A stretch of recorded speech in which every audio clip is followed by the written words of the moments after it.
Following takes place between 9 a.m. and 10 a.m. Events occur in real time.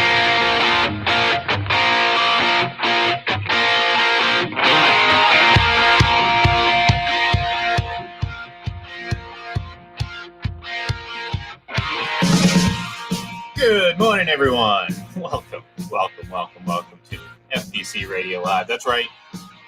I'm wearing black today, all black.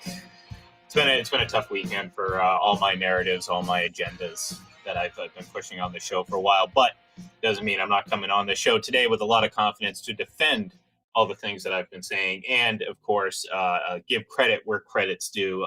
But that doesn't also mean, John, that I have a lot of anger and frustration over some of the things we were complaining about the last couple of weeks that just seem to always or just seem to get thrown in my face every single time there's a game on. And I'm talking about this overly aggressive coaching and the praise that it gets when in reality, John, it's costing teams opportunities for wins and playoff shots.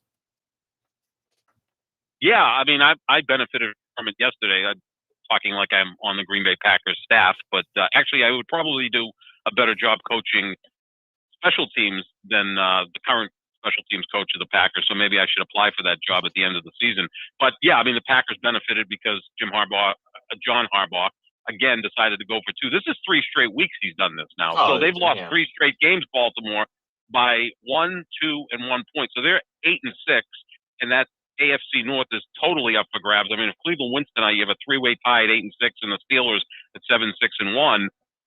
If they win those games, now it's always tough to leap to that conclusion that you're going to win those 3 games that you lost. But if you did, and 3, you'd be the 1 seed in the AFC. So they're that close to being that. But yeah, I think he kicked the field goal in that situation yesterday.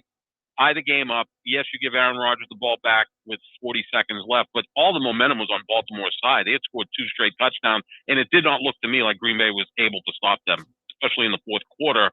So you take a chance in overtime where, by the way, you have the greatest kicker ever in Justin Tucker, and Mason Crosby has struggled mightily this year for Green Bay. So big edge to Baltimore in terms of field goal kickers if you get to overtime. So why not play for that? And look, I don't even think that was the worst decision. The worst decision came on the very first drive of the game where he willingly gave up points. And this is something that seems to, I don't know if more people are listening to me than I ever imagined. Maybe this is just my ego getting inflated a little bit. But I feel like ever since I started yapping about all this stuff, it's become more present in each and every game. Like, we'll talk about the Patriots, obviously, on their game here this past Saturday, but to me, I'm looking at it at that point in the game on the very first drive, especially with a backup quarterback. You have no feel for how this game is going to play out. Why are you giving up points? You are giving away points. It's not about the 7; it's about giving away 3. And once again. And I said it when it happened, good thing, the Ravens were courageous to take the 0 points as opposed to the cowardly 3 points. Well, those cowardly 3 points would have won them that game because, at the end of that game, as good as Rodgers played, those last couple drives, he missed that pass in the end zone, which kept the Packers to just a field goal. That was off for another dumb 4th down play from their own 29-yard line. That was idiotic as well, which gave the Packers short field. Fortunately, the Ravens defense held up, and then they went 3 and out as well late in that game. So the Ravens had opportunities. So at the end of the day, it's just, I see people out there saying, I love the aggressive nature of John Harbaugh, this, John Harbaugh, that. And I'm just saying he's cost his team wins. He should be criticized to no end because of this decisions he made that clearly just gave up points.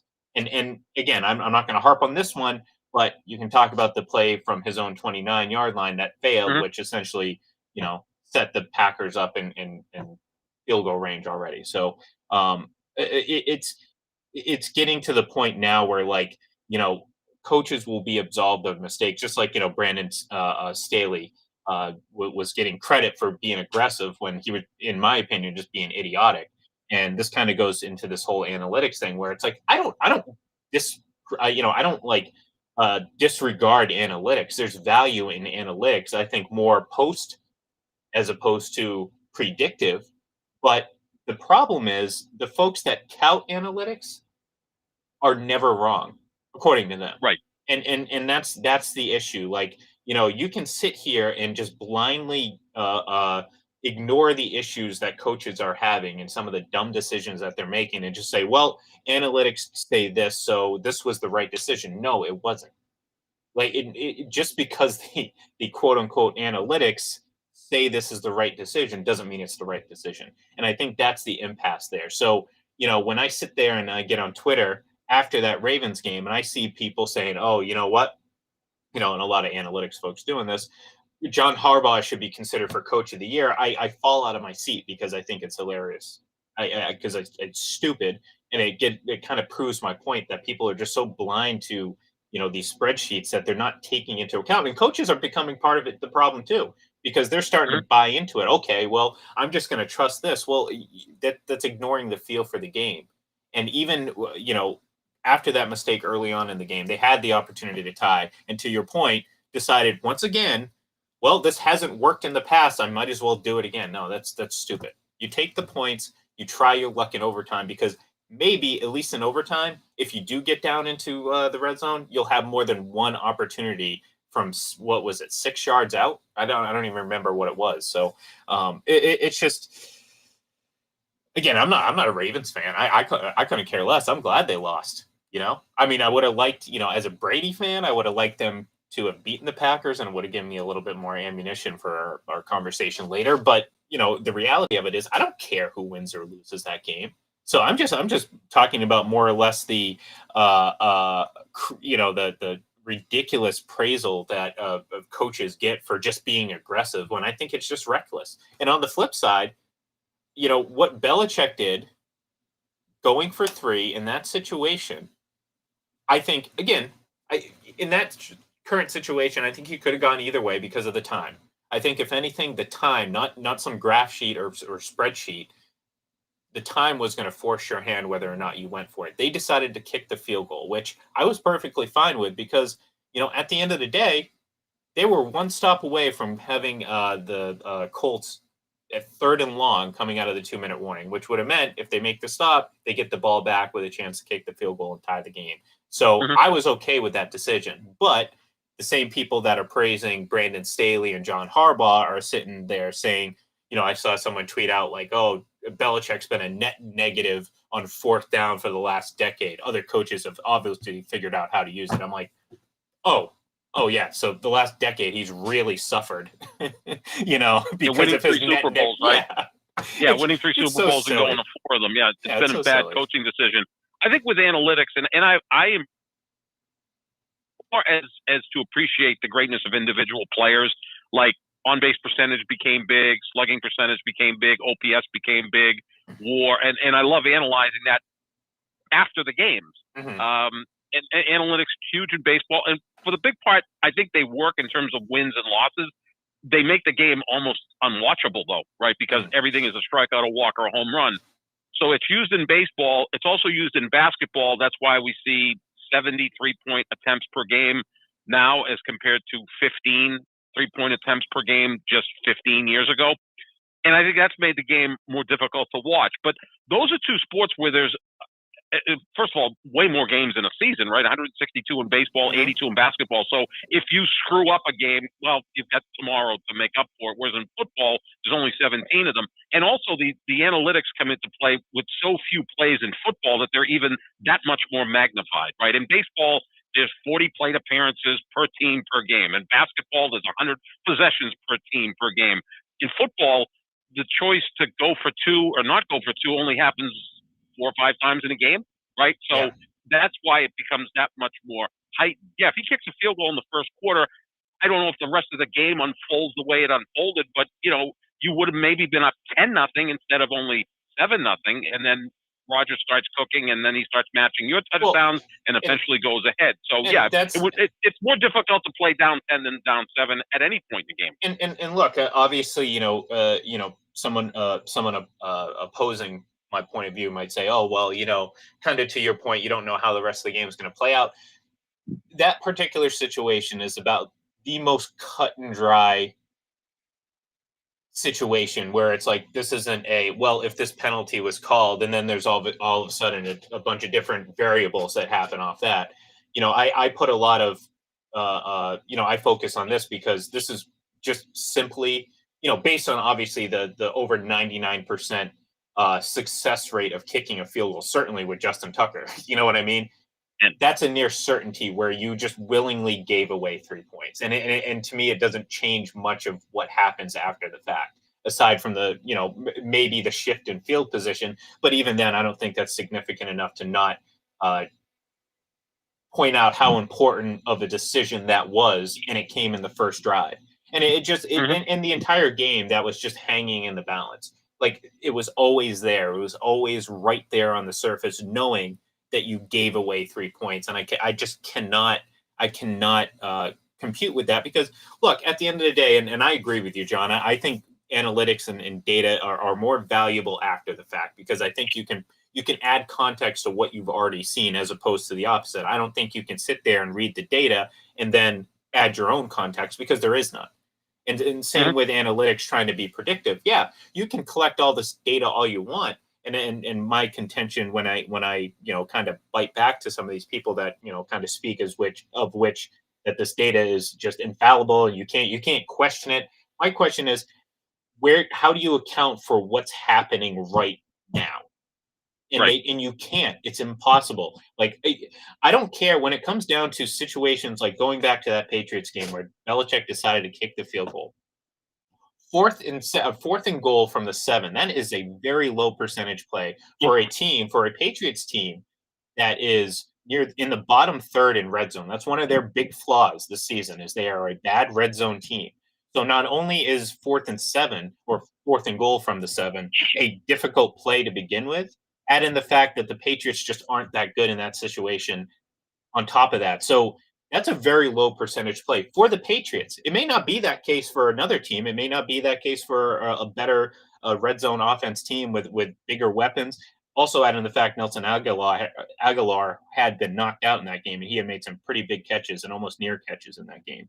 So there's a lot of factors that historical data from 2017 to 2020 don't tell me anything about that situation. So that's where I bite back for analytics. That's why I say, okay, it's better to look at it after the fact as opposed to relying on it to predict what's going to happen because you just can't do that in football. There's too many variables, too much nuance, there's too much variation, quarter to quarter, half to half, play to play.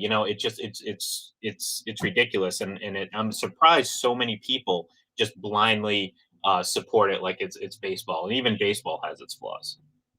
Oh yeah, absolutely. I mean, I think baseball, a large part of it does work, but it makes the game not as pleasurable to watch. In basketball, there's been a lot of pushback because there's just too many threes being taken that it's made the game a 3-point shooting contest. But as I said, in football, there's so few times that it's up for debate that makes it even that much more difficult because every play is more height. And look, they've gone for 2 points this year 8 times, the Ravens. They've been successful twice.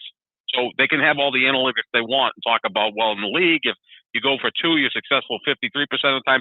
They're not very good going for 2, and they're not very good on 4th down either. So they're looking at the analytics, and then it's almost like me saying, you know what, let me look at this content on the package of food. I need to lower my sodium, and then seeing that there's 560 grams of or whatever. I don't even know what I'm talking about. But I lost my train of thought. I lost my train of thought because I was thinking of food already. But it's like I lost my train of 560. That happens a lot when you get older. You find that out. So it's got like 50. Okay, I need to lower my carb intake because I'm diabetic. So I look at the package. It goes 56 grams of carbohydrate. Hey, you know what? I'll eat it anyway. Yeah. It's not good for me. So it's like the Ravens are doing that.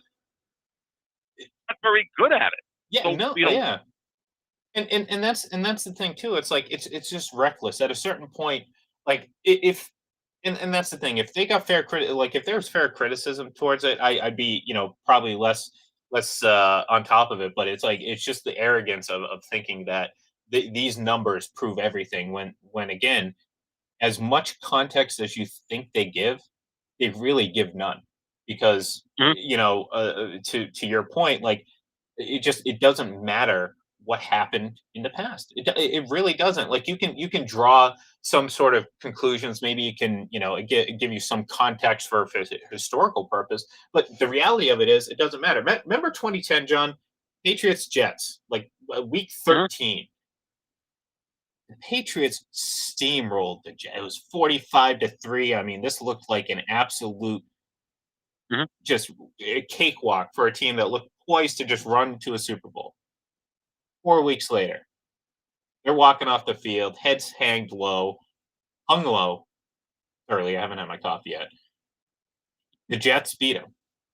Yeah. What good did that history or that data from that previous game do the Patriots? Nothing, because it doesn't matter.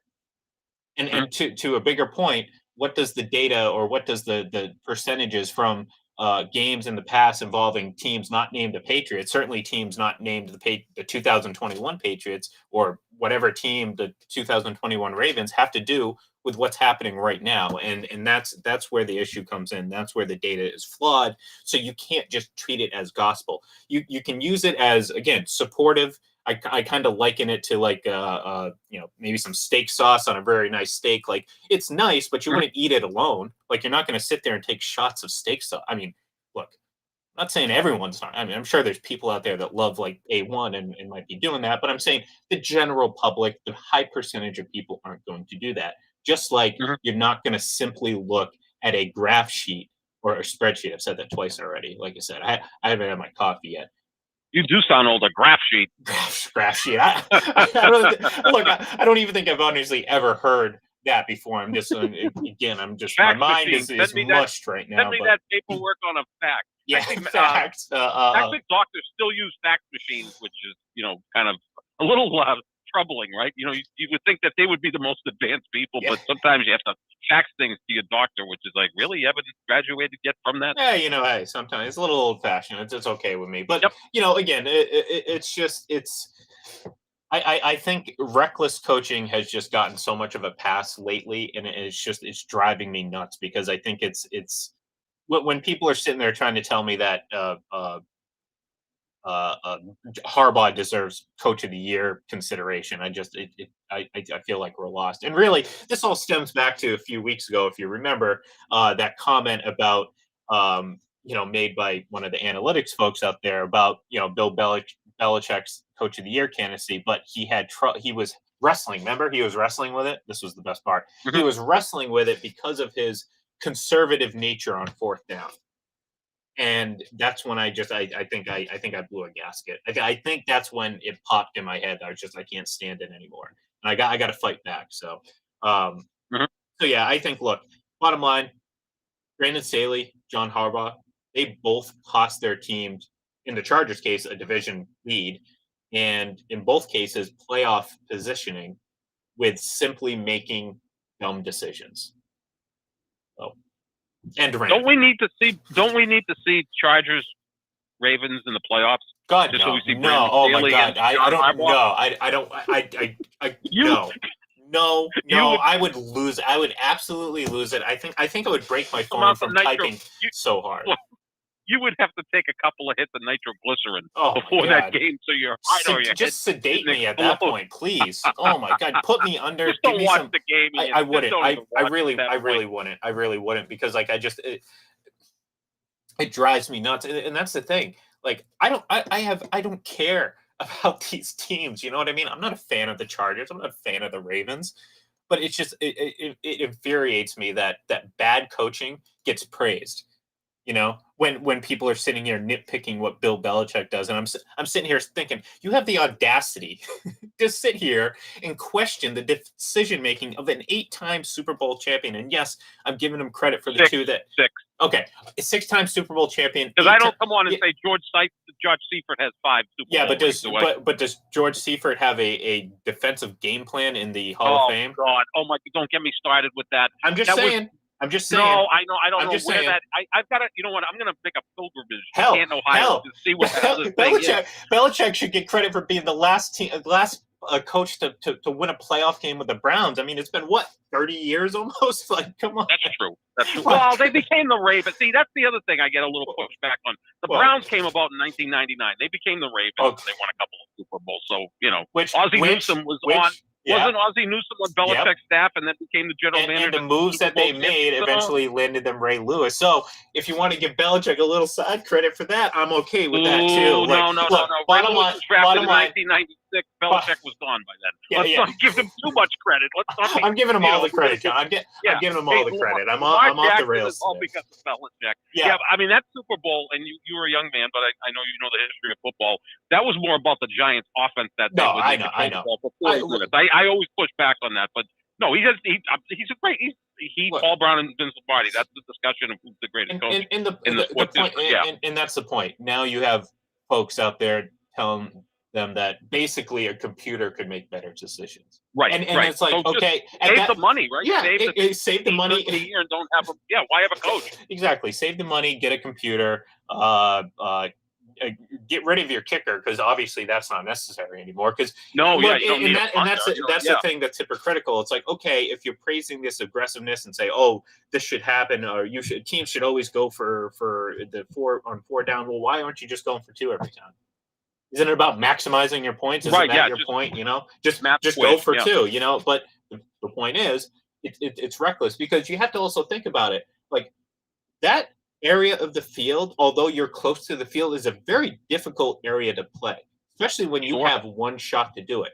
So you have some very specific play calls for that. Maybe some very, put it in your back pocket type thing. Now, if you're constantly going for 2, doing this, doing that, guess what? You're gonna dry out that well very quickly. All of a sudden, you become predictive. I mean, now all of a sudden, people are like, okay, what are you going to do? Go for 2? Well, this is great. We know exactly what you're going to do because we have film on it. You do it every week, and you fail every week. So, I don't know. It's. I wish someone would pay me 6-7 figures to go coach the Ravens. I would have won yesterday. Let's just put it that way. That's true. Forget about the in-week game planning that I didn't have to do. Just take my word for that it. Other part of the Forget about all the other aspects of being a coach. If I just had to make the decision, if he phoned me, if there's a phone on the side of the, Shannon Sharp, remember he picked up the phone when he was with the Ravens? He was like, call the, whatever he's yapping. Call the National Guard. Yeah, National Guard, all that stuff. There should be a phone there to call me. Do I go for it? I'll be like, no. Yep. No. Take the points. And guess what? Ravens would have won yesterday. So, just saying. Hopefully people agree with me. All went well. The Packers won, and they're the only 11-win team in football. That's true. So I'm very proud of that. That's true. Which is a nice little segue into what I think is certainly a conversation I wish we weren't having right now, because there was a certain point where again, Tom Brady was by far the front runner for MVP and really had a nice cushion. I personally still believe he does, because I feel like a lot of recency bias has played into kind of the rush to push Aaron Rodgers. And let's face it, John, for the last 8 weeks, we've seen every name get pulled out of the hat trying to elevate him. We've seen Lamar Jackson. I mean, it's almost comical how many names that have been tried to be thrown into the mix and then immediately get knocked down.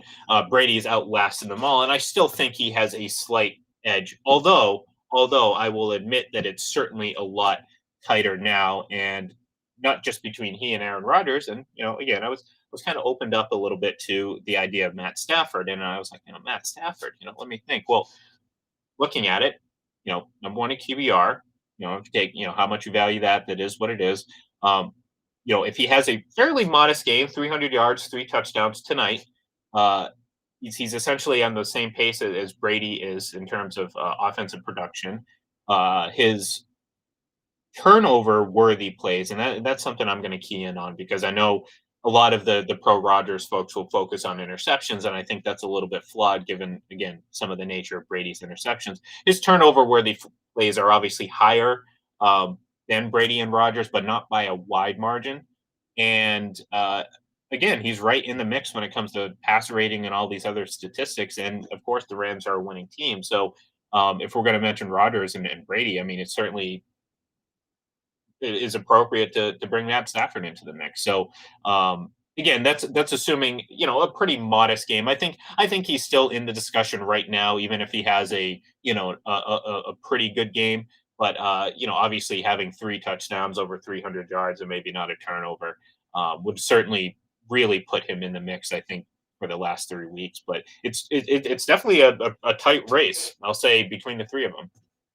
Yeah, I would say it may just come down to who's the number 1 seed, right? Because that could be the tiebreaker. So, if Green Bay, which is the number 1 seed right now, holds on, get a bye, have the best record in football, we could say, okay, these 3 quarterbacks all had MVP-worthy seasons, but one guy's team was a little bit better. That might be the tiebreaker. I'd say, and it could come down to that. Honestly, though, I'd say that would be more the case if the Rams got the 1 seed. And I'll explain why. Because not only did have the Rams beaten the Bucs, they have that, against Brady. Or Matt Stafford has that over Brady. That's a very important. But he lost to Rodgers, though, right? No, he did. He did. But again, if Matt Stafford, because that's the thing though, and this is what's hurting Aaron Rodgers, and I think again isn't really being talked about. 1, he missed the game. 2, he missed out on playing potentially one of the toughest defenses in hindsight. Now that we're again seeing how the last several weeks have played out. Missing out on playing against that Kansas City defense might have helped. Now you're complimenting. No. Look, we've been that talking was a month and a half ago.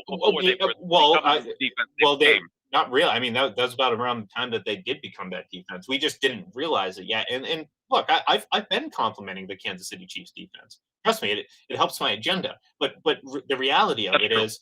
It's true. They've been a very good unit. We've talked about them and the Patriots as the best 2 defenses certainly in the AFC for several weeks now. That's been kind of the thing. So, like that matters. Like the fact that Rodgers, especially in a race this tight, you know what I'm saying? Like a race this tight, I believe between these 3 right now, it matters that he missed that game. It also matters that between those 2, he does kind of trails.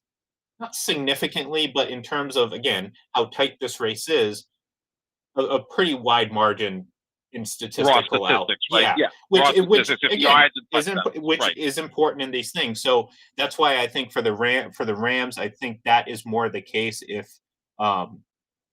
he does get that 1 seed. Like, if Aaron Rodgers, if they go out and win these last 3 games and he just does what he does, he averages about 230 yards a game, 2 to 3 touchdowns. That's a pretty modest, good. I mean, again, relative to this competition, with no interceptions. Yeah, with no interceptions. But he's thrown 4 interceptions. Well, again, I know you're going to bring up. And I'll do that. I'll do that in a minute. But the point is like I don't think just the 1 seed would. So if both the Bucs and the Packers win out, I don't think just the 1 seed puts him over Brady, because again, I got to imagine that based on Brady's averages, he's going to still finish with a significant gap in relation to this race. Obviously, when I'm not talking about 15 touchdowns, but when it comes to this race, if he's finishing with 8 or 9 more touchdowns, passing touchdowns, and then total touchdowns is more on top of nearly over 1,000 yards more passing, that's a pretty significant thing. So I'm not going to give just the fact that the Packers got the 1 seed over that. Rams different because again they did beat the Bucs, and I think that would be the more. I think Stafford really trills these 2 guys because they're legendary and he's not. Obviously, Brady's the greatest of all time, and look, Rodgers is an all-time great quarterback. You can rank him however you want, but there's a lot about narrative. And here's one. There's 2 different narratives that work here with Brady and Rodgers. The Brady narrative would be he's 44 years old. He just won a Super Bowl. He came back and played even better at 44 years old. And he has 3 MVPs.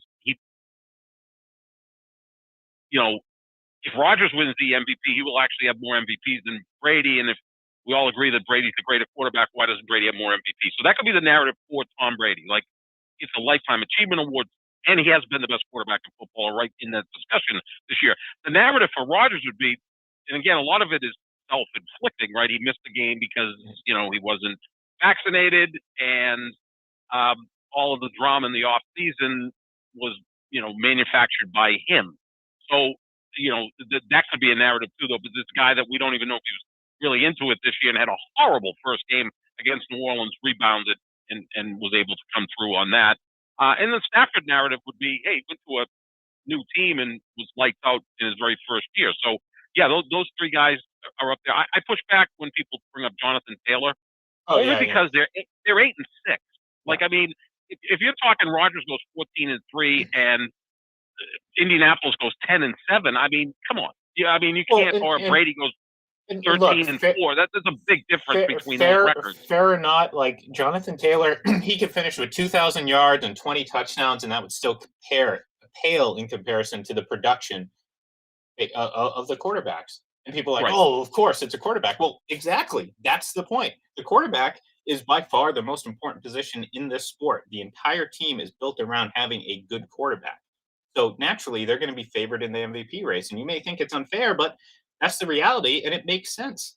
Like, and to your point, it's like, yeah, Jonathan Taylor's having a great season, and he's very well in the mix for Offensive Player of the Year, because I think that's more about your production relative to your peers, meaning your your other running backs, and his is certainly way above the average. So in that case, Offensive Player of the Year, I think, is well deserved. Even how great his value is over his other running backs, it still doesn't make him more valuable than the best quarterback in the league.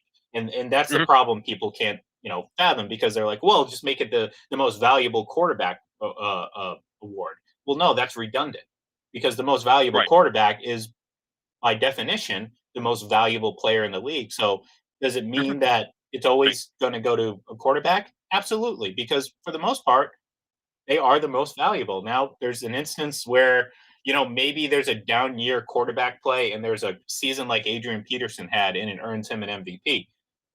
That's far less likely to happen now. So just based on the nature of the game. So yeah, I push back a lot on the Jonathan Taylor thing, and not because I don't think he's had a great season. I think he's had a phenomenal season, but team success, individual success, at the end of the day, it pales in comparison. And kind of to it's not like baseball where you could still win the Cy Young Award on a losing team. I mean, Steve Carlton, 1972, won a Cy Young Award on a team that won 57 games. He won 27 games, pitching once every 4 days. I mean, that's pretty impressive. But are we at the point now, Ian, where like the Vezina Trophy only goes to goaltenders and the Cy Young Award only goes to pitchers, that the NFL MVP is going to strictly go to quarterbacks? I think for the foreseeable future, the answer to that is yes. Well, and it's not wrong, though. And that's the problem. No, people think it's wrong or unfair, but it's really not. And they want things changed. And it's like, no, that's why Offensive Player of the Year exists. Now, does that mean that a quarterback can't also win that? Yeah, sure. I mean, there's seasons where one quarterback will have a season so far above his peers that he also deserves that. But that's not always the case, because, well, yeah, we understand that quarterbacks, are obviously, there's a handful of quarterbacks that are going to outproduce Jonathan Taylor. It doesn't mean that whoever wins the MVP as a quarterback not Carson Wentz. Not Carson Wentz. Oh my God. God, Lord. Oh, boy, Frank Reich is a better coach than I even thought. Just for look, I think he's had a pretty good season for the most part, Carson Wentz. Yeah. But he was not good on Saturday. I mean, I said it 20 minutes before he threw the pick. He was dying to throw an interception, and it was it was the most obvious thing that was going to happen. But I don't want to get sidetracked, because we want to keep on the MVP thing. So to your point, yeah, it's going to be tough for any sort of running back to make any sort of headway. Should they get consideration? Sure, a vote, one or two, maybe a writer or two decides to do that. But the reality of it is, it's not.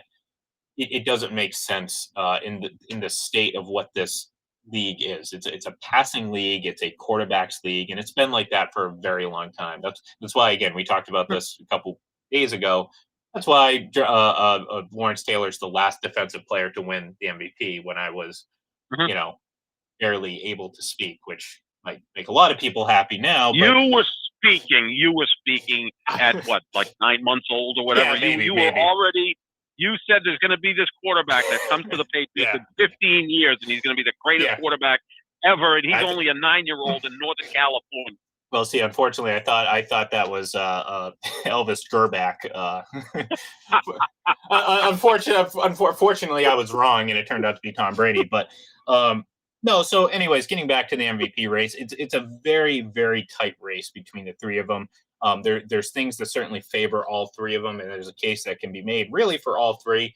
I'm gonna sit here and say that Brady still has has the inside track again for some of the things that I mentioned.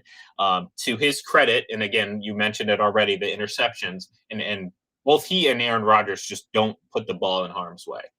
No. And I know again, Brady interceptions get magnified times 10. You know what I mean? It's like every time he turns the ball over, it's like he did it 10 times in a row. So there's a perception out there that he's far more reckless with the football than Aaron Rodgers. And again, using the interception total as a point of fact to make a case for Rodgers seems to imply that again Brady's been more reckless. But the reality of it is they have the same number of turnover worthy plays. And look, this isn't a formula meant to predict something. This is a case of going back after the fact and using data to put more context into some of the numbers. And this is where I support the use of data because this isn't a assumption. This is looking at film and determining with reasonable judgment, I would say, a pass that was thrown that should have been a turnover, whether that was a dropped interception or I believe they do count certain fumbles in that sense as well. So there's some stock to it. Is it perfect? Probably not. But I also think it closes that gap significantly. So people will sit there and say, "Oh, Aaron Rodgers only has 4 interceptions and Tom Brady has 11." Well, Tom Brady's been negatively affected by bad interception luck more so than he's thrown poor passes. And unfortunately, people aren't going to see it that way because they just see 11 and 4. But the reality of it is they've both thrown the same number of turnover worthy throws. And based on Brady's obviously penchant to throw a lot more, his turnover worthy percentage, excuse me, is lower than Rodgers. At the end of the day, they're both at the bottom of the league because they're great quarterbacks. And that's one of the reasons why they're great. They just don't put the ball in harm's way. Brady's just, by these numbers, just been a little bit more unlucky than Aaron Rodgers. Add in the fact, too, and this is a pretty big jump, too. Tom Brady has 26 drops, and we saw – I don't even know if that's counting what we saw last night because I don't know about you, but I counted 3 on Gronk alone last night. That were Gronk was out of it last night, wasn't he? Yeah, I mean, that was he was. I don't know what was happening with him. He just maybe sort there of was some cakewalked. sort of physical ailment. Yeah, maybe. Yeah. This is, I mean, take it as tongue in cheek. Brady struggles at night sometimes. Yeah. I think he's so used to being in bed by 8:30 these night games. And he's getting cataracts. Unless it's the Super Bowl. Yeah. Unless it's the Super Bowl of the conference championship game at night, then he's fine. But these night games are like, oh my God, when am I getting to bed? No, he's in bed by 8:30 at night, so the game kicks off at 8:20.